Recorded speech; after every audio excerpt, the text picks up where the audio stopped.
Okay, my story started when I had moved to Gloucestershire with my husband, and he had retired, and I had set up a part-time piano teaching business from my home, and this was our we'd found our dream location. And we were making friends and joining things, and it was a really nice life. And it was a nice warm summer, and one evening we went for a walk. Towards the end of the day, when things had cooled down, and we came to a stile, and I've climbed over stiles plenty of times in my life, but on this occasion I climbed over this stile and it collapsed under me, leaving me doing the splits across the fence bit of, the fence bit of the stile. I had one leg on one side of the stile and one leg the other side. And it was a bit unnerving, but it didn't hurt. So my husband then came over safely, and we carried on our walk for another mile or so. Next morning I got up, I couldn't walk. It was absolute agony in my groin. And, I was really struggling, but I had a groin injury previously, and I thought some years previously, and I thought, oh, this is just a recurrence of that. And it clearly wasn't. It took a long time to get better. In the meantime, I got back pain, which I'd never had before, and which didn't go away. I had a lot of treatments on my groin and hip, which did deal with real structural issues. So why didn't my back pain get better? It didn't. It got worse, and I had back pain for years, and I wasn't sure what. And I went to. Obviously, you start with your GP, don't you? I got painkillers. Then I had chiropractic, acupuncture, body work of various sorts, physiotherapists, several I saw at various times. And I still had back pain. Yeah. And eventually I got referred to I got my GP to refer me to a spinal surgeon, spinal consultant, who I'm very pleased to say did not want to do surgery. I am now very pleased to say that he didn't. And I was at the time thinking, why not? I'm sure because it was discovered in scans that I've got a slippage, quite a bad one, spondylolisthesis, where one vertebra slipped forward on the other one. And I saw a scan of it. I nearly died of shock when I saw it myself. I thought, oh, gosh, no wonder I'm in pain. But I saw 2 other spinal surgeons after that. I went round the houses. Some of it was on the health service, some of it I forked out for myself. And, I just still had all this back pain. And what's more, I was beginning to develop other pains in other areas of my body that was really, really odd. So. Thank you, Liz. Can you give a kind of approximation of how long you were suffering for with the various different points? I know you said in the book at points there was both thigh pains, there was the back pain, there was a shoulder at one point. How long did this period of discomfort last for you? Well, yes, they came on. The back pain was prevalent from the beginning and all the way through from 2005 to 2019. The thigh pain came on, I can't remember exactly when, maybe 2012, 2013, something like that. It was just like really, really tight here. Tight and sore and prickly, and that was not nice. Shoulder pain, that came on quite a lot later. Off the top of my head, I can't think of the exact date. That's quite all. 2017, 2018 maybe. Knee pain I had here. Yes. Well, I have got arthritis, and I could have, the physio I saw at the time said my ligaments needed strengthening. She was probably right, but you know, I did all that, and bits of me did get better with various treatments. And I think that the confusing thing was that, you know, I had various treatments and I did improve. So that's when the pain moved. Absolutely. To a new place. And I find it so extraordinary the way you describe so many. I wrote a list of all of the different things you tried. I don't think there's a single treatment that's available in England that you didn't try before you stumbled across. Well, no, there must be, but maybe a few more. But before you stumbled across this Guardian article, can you tell us a bit more about this discovery? I was absolutely gobsmacked because I read the Guardian. And I just saw an article, I can't even remember the title offhand, but about this lady who'd recovered from chronic pain. So I thought, chronic pain, I've got to read that. And this particular journalist had had RSI, and it had gone all the way up her arms, into her shoulders, into her neck. She'd been around the houses, this doctor, that doctor, the other doctor. She'd been given very unsatisfactory diagnoses, and she had stumbled across Dr. Sarno. And I thought, because at one stage I had subscribed to a magazine or a journal called it's run by the charity Back Care. Anyway, I subscribed to this journal, and I had come across Dr. Sarno's name, and I thought, no, that's not me. And this idea that perhaps a lot of back pain could be caused by psychological issues, I thought, no, that's not me. I've just seen this great big kink in my back. There's something wrong physically with me. So I threw this article away. And I gave it to some friends and told her to read it and then throw it away, which she did. And but then I read this name again in this Guardian article, Dr. Sarno. I thought, well, perhaps I really ought to read what he really said. So I downloaded, and this lady in the Guardian had read a different book of his, The Mind-Body Prescription. But I looked up Google and I saw he'd written one specifically about back pain, healing back pain.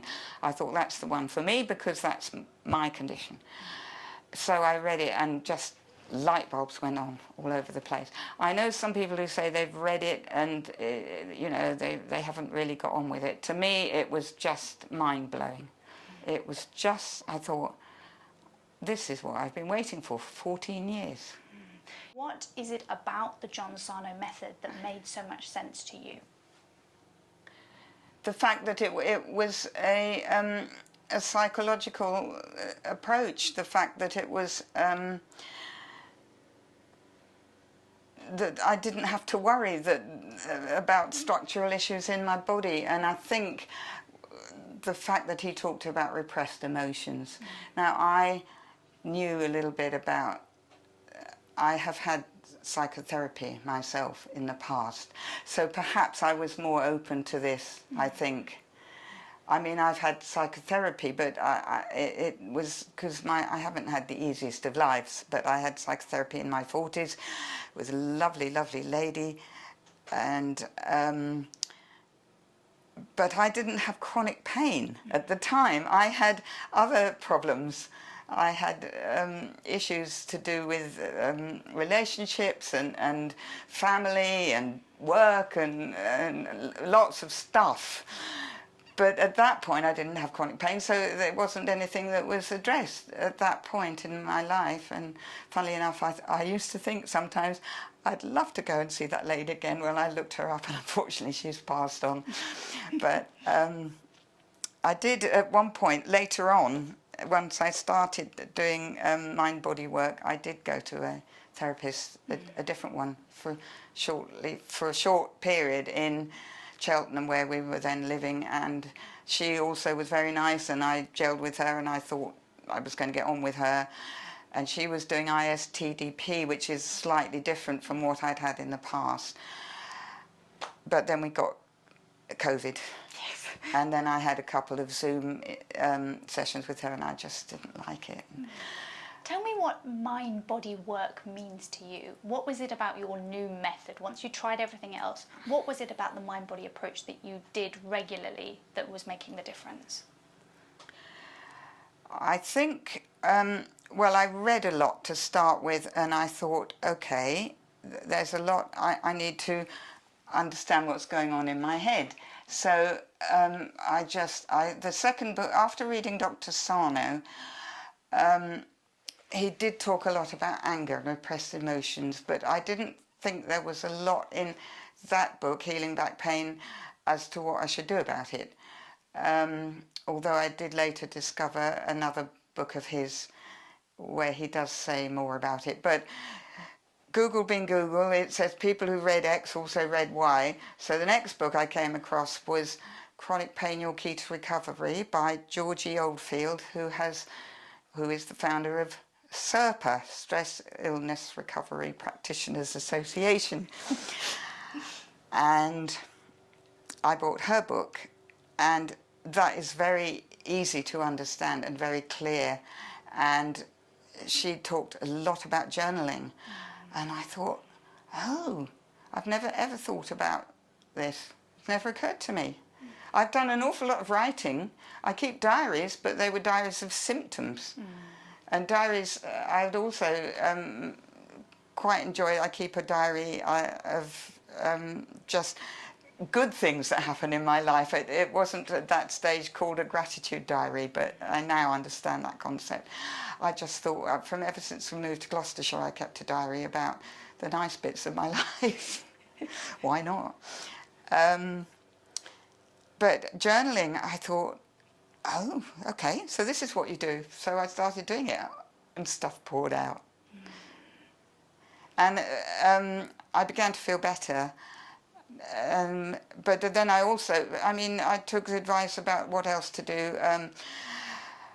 Georgie Oldfield mentions mindfulness and meditation. I didn't sort of cotton on to that terribly at that point. And but I was getting better with the journaling and talking to my brain. That was another thing Dr. Sarno had said. And I was doing that, and I did begin to feel better. And then I had a setback, and then I discovered Curable, the Curable app. Again, I don't know how I discovered it, but some online search, it came up. And I thought, it sounds a good idea, because... and I liked it. I liked a lot of things about it. It's bite-size. That's what I liked. And it tells you to do a bit of this and a bit of that. So, and the meditations, it gave me specific meditations to do. I struggled with meditation. I know some people find it easier than others. Even now I don't feel I'm very good at it, but I do still try to do it. Wonderful. When you first started your mind-body work, how long was it before you started to notice a change? About 3 months. Fantastic. But then I noticed an improvement. Yes. But then I went downhill again. But I'd noticed enough improvement to think, wow, this stuff works. And then how long was it then after it improved and then there was maybe a setback? How long was that whole journey till where we are now? It's difficult because I've been like this. Yes. And because new stresses came up, like the fact that funnily enough, the one time when I felt really better was lockdown, because some people did suffer so much in lockdown, but we were living in a lovely house with a lovely garden, beautiful walks on the doorstep, no worries. And I was reading all these books. I sat in the garden in that sunshine reading books. Reading about healing. Actually reading as almost as much as journaling, and just reading the same message over and over and over again with different writers, slightly different way of expressing it. This was one I discovered I love this one. He's so clear. Wonderful. If you could, and yeah, a challenging task, I think I've given you no harder, if you could express what you feel that message is that all of the doctors are trying to say in Mind Body Work, what is your understanding of that message? I've struggled with this because people have asked me in the past and I've come out with a garbled answer. I think the answer is that you have to look at your stress. And we all live in a crazy world with so much stress. I don't. I'm retired and I deliberately tried to cut it out of my life, but I have historical stress which I hadn't really fully got to grips with. So we need to address our stress and we need to calm our nervous systems and get out of the sort of fight or flight response that our bodies are stuck in. That is a perfectly eloquent, very good answer. Oh, okay. So am I right in understanding to this day you are predominantly pain-free? Predominantly, yes. And should you have a flare-up of any given pain, what do you do if you recognise a resurgence in your symptoms? I think the main thing, one of the most important things I've learned is I'm not frightened anymore. The fear has gone. I think, oh, okay, I'm having a bad day. Sit down and take some deep breaths, do a bit of meditation. Usually it works. If it doesn't, I'll say this too will pass. We like that one. Yeah. May I ask, what was happening in your life that you correlated when your symptoms started? Yes, because after a while, a long time afterwards, when I realised that the back pain in particular was actually not that related to this fall over the stile, where I did some genuine injury. I tore cartilage in my hip joint and I damaged ligaments and so on. But that all got dealt with. The back pain persisted. When I thought about it, and actually this was another light bulb moment because it was in Dr. Sarno's Healing Back Pain, where he says people usually will accept that this is a psychological issue when they think about what was happening in their lives at the time when the back pain came on. My brothers and I had just moved my mother to a care home. She was 90, 91 possibly. She didn't want to go. She had to go. She had dementia. She was very frail and not terribly mobile. She was living on her own, miles from anywhere. Not an easy thing to talk about. She had to go, and she was living a long way away from us. So my elder brother and I took her by car, and it was a long journey, and she didn't know where she was going and why she was going. And to start with, she accepted it, and then it's difficult to talk about, but it was stressful. And not only was that day stressful, I then visited her every day, and I realised that every day before I went to visit, how am I going to find her? I was tensing up. I didn't realise it when I was first in pain. It was only when I read that statement that in Dr. Sarno that I thought, that makes sense.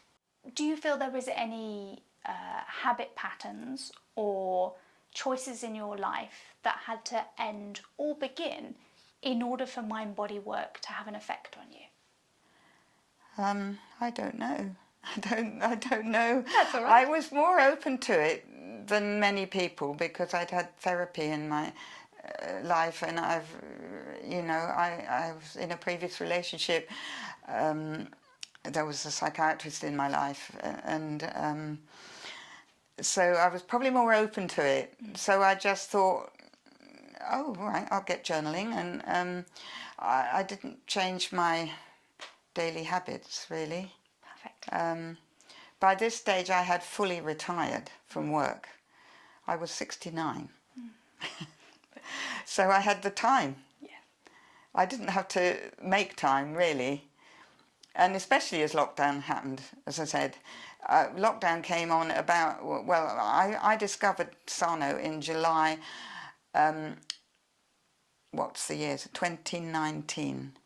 And I'd already, as I said, after 3 months, in about October that year, I was feeling some improvement, and then I went a bit downhill. Oh, and then I went a lot downhill because there was an upsetting bereavement for me that winter. So the winter of 2019, early 2020 was not a good time, and I got additional pains, and I thought, oh wow, this really does show that it's a symptom imperative, as Sarno talks about. So then I started all again in the spring of 2020, and we had lockdown, and I just read and read and read and wrote and wrote and wrote. Is there anything in your life you can do now that your symptoms have essentially resolved that you couldn't do before? I was thinking about that question. I did manage to do most things I wanted because, as I said, I wasn't young, and in any case, so I wasn't planning to go bungee jumping or anything anyway. And I'd already decided my skiing days were over. I've been very privileged and lucky that I have been able to ski in my life and ride horses, and I didn't want to do these things anyway. But we did in 2022, in the summer. I went with my husband and my step-grandchildren, with my stepson and step-grandchildren. We went to Centre Parks, and I did 10-pin bowling, and I thought I probably wouldn't have wanted to do that when my back pain was bad. Grabbing that heavy ball and doing that, I think I might have felt, oh, that's going to hurt my back. It didn't, it was fine. And then my step-grandson said, we went into the big water place. It's more than a pool, isn't it? I've forgotten what they call it. Swimming paradise or something. And we had a great time, and he said he wanted me to come down this very big, very twisty water slide. He said, and my husband said no. And I said, look, you've been down with Daddy. He said, but I want one of the grandparents to come. And my husband still said no. I said, all right, I'll do it. And I was fine. I was absolutely fine. It really throws you about, though. Yeah. Chucks water at you, and you slide and slide and slide. Yeah, it's fine. Can you talk a little bit about the episode of dizziness that you'd had? Oh, right. That was in Madeira. Yes. We'd gone on this holiday. It was supposed to be a walking holiday, and we'd actually gone a couple of days before the walking group, so we could have a couple of extra days on our own, and that hadn't been a problem. But it was a Monday morning, and I woke up and the room was spinning. Really, I could hardly stand up. I thought I'd never felt anything like it in my life.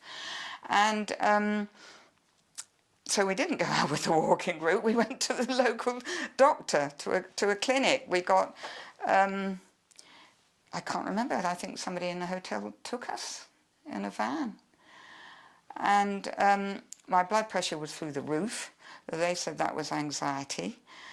And the doctor thought I'd got something horrible like Meniere's disease, which I'd never heard of. I looked it up when I was back at the hotel. Some people think that's what Beethoven had, although there's now a bit of dispute about that. But that didn't help. And it came on every morning. I woke up with it every morning, and it gradually dissipated throughout the day. And then when I got home, I saw my GP, and she said, no, I think it was labyrinthitis. It's a virus. You could have picked it up on the plane. So I went with that one for a long time. But then once I'd read about you could even get dizziness as a mind-body thing, I began to wonder, because I thought, I used to feel okay once the walking party had disappeared, and I clearly wasn't going to have to walk. Because I want to walk, I love walking, but I think in my head, because I was still worrying about my back and my legs, and I think I used to try and do all these things, but I think the fear of doing them was always there, and I think my brain had decided perhaps you'd better give it a miss this time. There's a point in the book where you talk about self-compassion and how much of an important part of the journey it is. Can you talk on that? Okay. Yes, I'd forgotten that one. That is what you have to do when you're feeling bad. You have to say that you're okay and you're worth it, and just look after the inner child. I think that's it, isn't it? Yes. Some people in life can go through quite similar things to other people, but then only some people develop symptoms. Why is it why did you feel that the pain came to you specifically? I've thought a lot about this, and not just to do with chronic pain either. I'm convinced that people who have really loved, happy childhoods will grow up feeling strong and resilient and can cope with what life throws at them. And I have some historical stress that I now am pretty sure is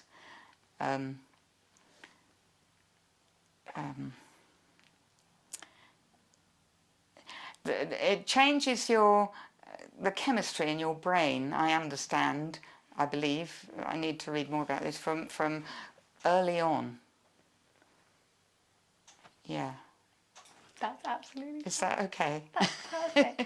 There's another book, it's not here, which I've just remembered, and it's a brilliant book, and it's called Childhood Disrupted. Is there anything you want to end on, Liz? Anything you want as a final parting words? Thank you. Thank you for reading my book. Yeah, and thank you for coming. Yeah. Thank you, Liz. Wonderful. Perfect.